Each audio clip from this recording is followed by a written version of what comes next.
Bonjour à vous, j'espère que vous allez bien.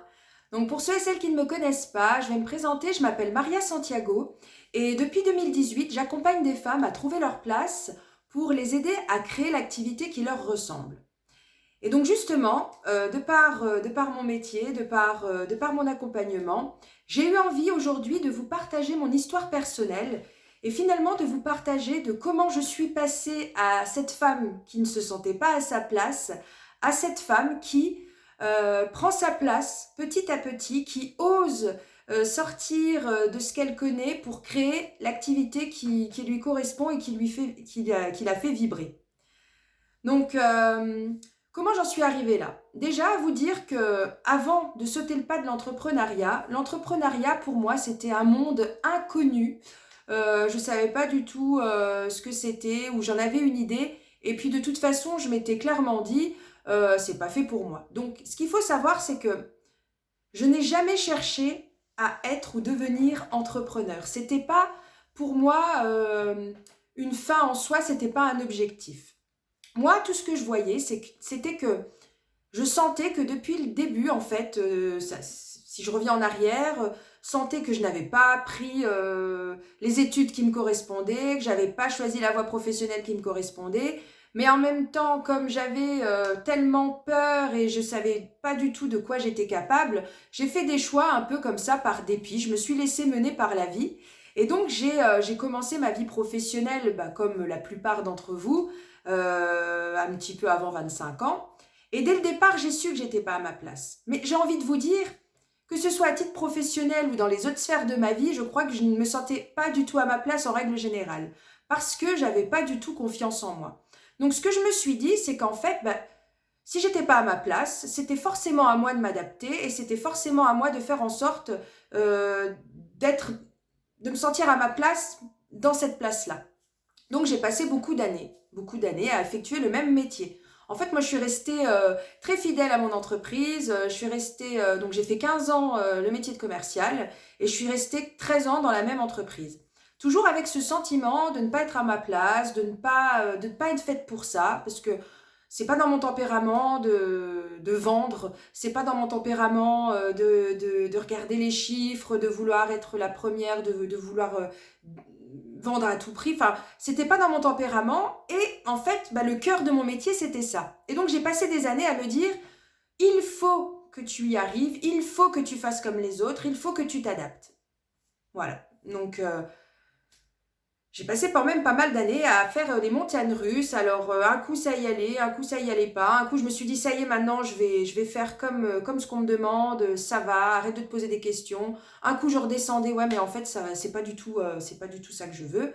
Et donc, bon, j'ai fait les montagnes russes pendant toute ma carrière, j'ai envie de dire. Mais toujours avec ce sentiment que c'était moi la nulle et que c'était à moi de m'adapter. Vous voyez, donc j'allais vraiment chercher, je ramais, j'allais à l'encontre de ce que j'étais parce que j'avais peur en fait et je me sentais absolument pas capable de faire autre chose. Le temps a passé. Entre-temps, j'ai fait un bilan de compétences, j'ai fait 3 pas en avant, 5 pas en arrière. Enfin, j'étais toujours dans la même situation. En résumé, je stagnais. À partir de 30 ans, je ne sais pas ce qui s'est passé, mais j'ai commencé à voir les choses différemment et j'ai commencé à vouloir être maman. Donc j'ai eu mes 2 enfants et je suis retournée au travail déjà avec ce détachement. Donc vraiment en me disant de toute façon, on ne peut pas tout avoir, donc je vais aller travailler en me disant que j'ai un salaire à la fin du mois, donc bon, voilà, ça suffit, j'ai pas besoin de plus. Mais bon, au bout de ma deuxième grossesse, quand j'ai repris le boulot, en fait, je me suis auto-persuadée que c'était la meilleure chose à faire. Donc je suis restée 1 an, j'ai repris 1 an après mon deuxième enfant, et au bout de cette année-là, pendant cette année-là, je me suis quand même rendu compte qu'à un moment donné, c'était pas la vie que je voulais. J'en avais marre de toujours avoir ce sentiment de me suradapter, toujours avoir ce sentiment d'avoir à en faire plus, toujours plus, pour finalement rentrer dans le moule. Et moi, je me suis dit stop. Et c'est là que j'ai commencé à m'ouvrir à la possibilité qu'il était peut-être temps que je cherche quelque chose. Parce qu'au fond de moi, cette envie, elle a toujours été là. J'ai toujours eu envie de faire un métier plus humain. J'ai toujours eu envie de faire un métier qui me corresponde davantage, où je puisse me sentir vraiment à ma place. Parce que moi, je suis quelqu'un de très authentique et en fait, quand je dois me forcer à être celle qu'on me demande d'être, ça me demande énormément d'énergie et je peux vous dire qu'à la fin de la journée, quand je rentrais chez moi, j'étais pas déprimée, mais un peu démoralisée parce que j'avais donné tellement d'énergie à être ce que je n'étais pas que du coup, quand je rentrais chez moi, j'avais plus l'énergie pour être celle que j'étais finalement et ça se ressentait dans mon quotidien. Donc je savais ça, je savais que je n'étais pas à ma place. Je savais que je voulais faire un métier plus humain. Je savais que je voulais me donner l'opportunité de donner un vrai sens et de pouvoir vraiment transmettre ce que j'avais à transmettre. À partir de ce moment-là, j'ai pris la décision que j'allais me donner les moyens d'y arriver. Mais sans pour autant savoir ce que j'allais faire. Et je peux vous dire que quand on prend une décision, c'est bizarre, mais toutes les choses que l'on ne voit pas, on commence à les voir. Un truc tout bête. Moi, j'adore le magazine Psychologie Magazine. Donc, je suis allée m'acheter ce magazine-là en me disant, tiens, je sens que aujourd'hui j'ai besoin de cette lecture-là.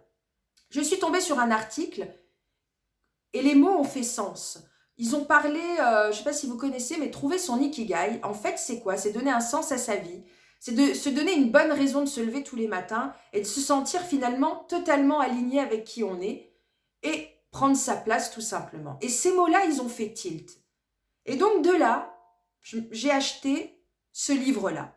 Et ce livre-là a été vraiment le point de départ de tout mon parcours. Parce que dans ce livre-là, j'y ai vu des termes qui me parlaient. Parce qu'en fait, jusqu'à présent, dans mon environnement, tous les termes que je pouvais utiliser, tout ce que je pouvais ressentir, c'était pas pris au sérieux. Et puis, de toute façon, les gens qui m'entouraient n'étaient pas dans la même optique que moi. Donc, j'avais l'impression d'être le vilain petit canard, la petite extraterrestre qui rêvait d'un monde meilleur, qui rêvait de pouvoir exercer le métier de ses rêves. Et en fait, j'avais le sentiment de vraiment dire n'importe quoi. Et quand je suis tombée sur ce livre-là, en fait, c'est comme si ce livre-là m'envoyait le message. Ce que tu ressens, tu le ressens pas pour rien. Donc, autorise-toi à creuser tout ça. Ce livre-là en a amené un autre. Et ces lectures-là ont commencé à m'amener vers un cheminement qui m'a petit à petit révélé à qui j'étais, qui m'a petit à petit aidé à prendre ma place. Et quand j'ai compris vraiment ce que je voulais apporter, c'était vraiment m'inspirer, apporter un peu de mon histoire, apporter un peu de mes expériences et d'en faire quelque chose de beau pour pouvoir le transmettre et transmettre cette énergie et cette croyance que tout est possible à partir du moment où on fait des choses justes et bonnes pour nous.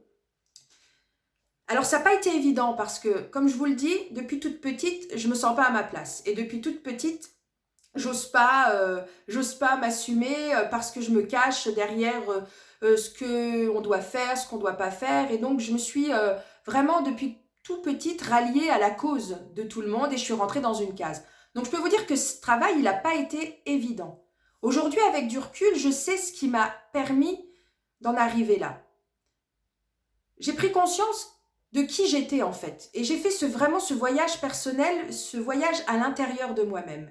Et en fait, si je peux vous donner trois raisons, trois choses principales aujourd'hui que moi j'ai apprises et que aujourd'hui je transmets à mes clientes, c'est qu'en fait, la personne que vous êtes aujourd'hui, elle a une histoire. Elle a un passé. Et que pour moi, il est hyper important de prendre ce temps d'introspection pour aller comprendre la personne que vous êtes aujourd'hui et ce qui fait ce que vous êtes aujourd'hui. De prendre conscience de votre éducation, de prendre conscience de ce qu'on a pu vous inculquer depuis que vous êtes toute petite, de prendre conscience des choix que vous avez pu faire et de prendre conscience de l'état d'esprit dans lequel vous avez fait ces choix-là.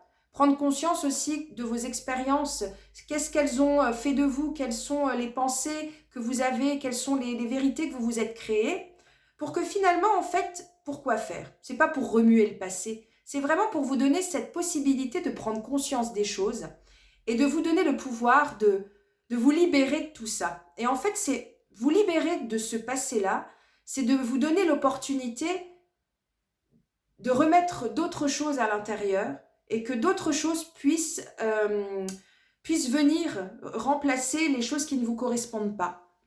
C'est pour ça que souvent, on n'ose pas, c'est pour ça que souvent on a une mauvaise image de nous, qu'on n'a pas confiance en nos capacités, parce qu'en fait on porte en nous le poids de notre histoire, le poids de notre passé, le poids de nos choix, de nos expériences. Et moi je m'étais imaginé que je n'avais pas d'autre solution. Donc vraiment de vous dire que vous avez la possibilité là, et ça c'est vraiment un des piliers de mon accompagnement et de ce que moi-même j'ai traversé, c'est revenez sur votre passé, votre histoire personnelle dans le but de vous en libérer pour pouvoir remettre des choses nouvelles qui vous correspondent plus. Une fois que vous avez pris conscience de tout ça, qu'est-ce qu'on met à l'intérieur? Eh bien, la deuxième étape, c'est d'oser exprimer clairement ce qui est bon et juste pour vous. Et pour ça, vous allez devoir partir à la découverte de qui vous êtes. Et donc, qui vous êtes, c'est découvrir vos talents innés, vos forces innées, découvrir vos valeurs, mettre en lumière vos valeurs, mettre en lumière votre idéal de vie, mettre en lumière ce que vous voulez vraiment pour vous. Et c'est vraiment cette partie-là qui m'a permis de prendre ma place petit à petit, de pouvoir exprimer clairement ce que je voulais pour moi. Et c'est là où sont ressorties justement des valeurs de liberté. C'est là que j'ai pris conscience que j'avais vraiment en moi cette capacité de pouvoir aider, inspirer, que j'avais en moi ce dynamisme, cette envie de vous apporter vous aussi la liberté de choisir votre vie, de vous apporter ce pouvoir sur votre vie et de vous permettre d'être maître de votre vie.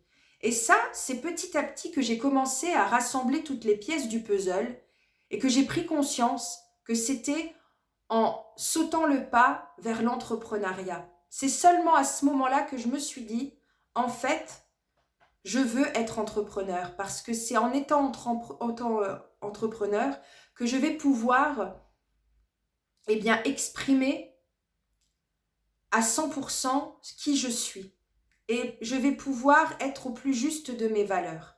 Donc ça a vraiment été un gros travail et c'est vraiment ce que je propose au quotidien lors de mes accompagnements parce que pour moi, c'est hyper important.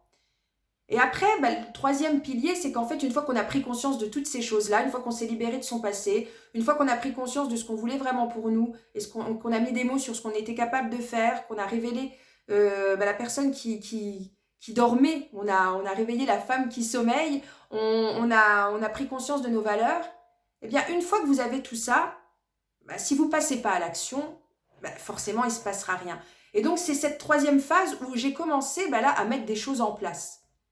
C'est des choses toutes bêtes. J'ai commencé à m'inspirer d'autres personnes. J'ai commencé à changer mon environnement. J'ai commencé à m'intéresser à des formations. Je suis allée à une formation. J'ai commencé à oser le dire à mon entreprise. J'ai commencé à vouloir demander une rupture conventionnelle. Et tout ça, ça s'est enchaîné, mais de façon alignée. Et pourquoi c'était de façon alignée? Parce que j'étais allée faire ce travail en profondeur avant. Et c'est ce qui m'a permis de mettre en place des actions. Aujourd'hui, j'investis régulièrement en moi. Je me fais accompagner pour aller plus en plus loin. Et en fait, c'est ça, ces actions que l'on met en place. C'est-à-dire que quand vous êtes au tout début, que vous ne connaissez pas cet environnement d'entrepreneur, eh bien, vous allez mettre en place des actions petit à petit qui vont vous amener vers ce chemin-là. Et vraiment, c'est de pouvoir vous dire, vous avez la possibilité de changer les choses à votre rythme, en y allant, en étant le plus en accord possible avec qui vous êtes. Et ça, c'est vraiment la troisième phase, c'est de passer à l'action, oui, mais de façon alignée. Et si vous voulez le faire de façon alignée, c'est en allant faire tout ce travail en amont. Donc voilà mon histoire en fait. Ça a été un vrai chemin et ce chemin-là, il continue encore parce que j'ai réussi à mettre en place beaucoup de choses, mais aujourd'hui, j'assume le fait de vouloir en mettre encore plus et j'assume le fait de vouloir réussir, j'assume le fait de vouloir être totalement alignée avec mon activité et de répondre encore plus à mes valeurs et à ce que je veux offrir. Et donc, c'est vraiment ce que je souhaite vous apporter, c'est ce cheminement-là pour que vous puissiez vous permettre bien de prendre cette place qui est la vôtre, que vous ne vous êtes peut-être pas encore autorisé à prendre, et de créer cette activité qui vous ressemble à vous, et rien que vous, en mettant en place des actions qui vous ressemblent. Donc voilà comment je peux résumer ma propre histoire. ces 3 étapes essentielles qui m'ont aidé, moi, à créer l'activité qui me ressemble. Et ça a été vraiment un vrai cheminement. Donc aujourd'hui, j'ai vraiment à cœur de proposer ce cheminement, de vous le proposer, de le proposer à mes clientes. Et donc, ce que je vous invite aujourd'hui, après cette vidéo, si ça fait sens pour vous, si vous vous reconnaissez dans ce que j'ai pu vous partager, je vous invite déjà à me laisser vos commentaires, à revenir vers moi si c'est vraiment quelque chose que vous sentez aujourd'hui, vous avez vraiment cette envie, vous avez vraiment cette décision qui va être prise où à partir de maintenant, vous vous donnez les moyens d'aller vers ce qui vous correspond. Donc si c'est le cas, laissez vos commentaires, revenez vers moi. Et en attendant, je vous dis à très bientôt et je vous souhaite une très bonne fin de journée. Au revoir tout le monde!